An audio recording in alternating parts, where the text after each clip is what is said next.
I think that generally what people are wanting to hear about are tales from the Jimmy Awards right about now. So I know you've got a couple stories in your back pocket or in your backpack.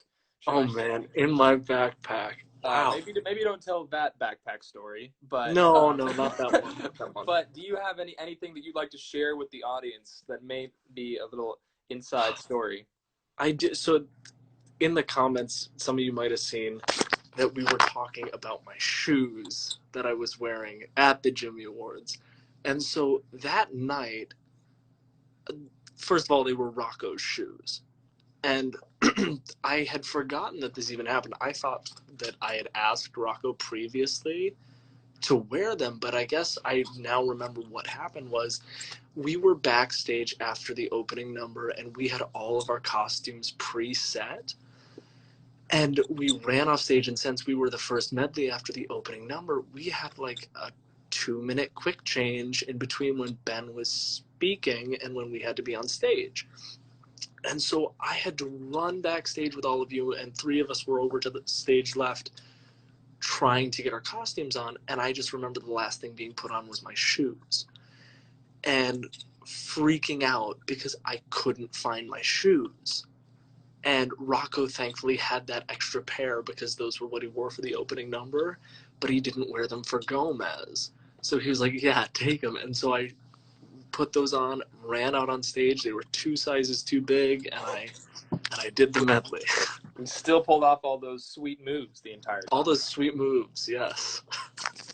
Oh man, that's crazy. That's insane. Because like that was a tense environment. Because like you said, we were right. We had about a minute and a half window where Ben Platt was given some introductory stuff, but we did that opening number, and then they set up little tents for us in the wings.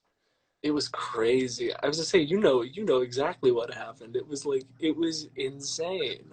Yeah, especially for because how many layers were on your costume? You didn't have a very simple costume. Yours was pretty complex. Yeah, but mine wasn't the worst. I think Casey's was the worst, right? Casey's or Rocco's? Casey's or Rocco's was terrible. And I remember too, because I had to draw on Rocco's mustache in the middle of this, and I'm just like, I'm putting like my clothes on and my vest on while I'm drawing on Rocco's mustache. It was incredible. But yeah, I think Casey's was. All I had was the shirt, the pants, belt, shoes, and a vest. And then I had to throw on the backpack. Mm-hmm. And then, that. So how much weight was in that backpack? Dude, it was like, that's my school backpack too. Like, so that was what I was using senior year all throughout high school. I swear to you that I didn't take a single thing out of it for the show. And I usually carried around like 4 or 5 binders for school. It was at least like 30 pounds, 40 pounds in that backpack. And I was like, I should have taken stuff out, but you live and you learn. Well, so the takeaway from that is that you performed the entire medley and won a special recognition award for it while wearing shoes that were 2 sizes too big and carrying a backpack that was 40 pounds.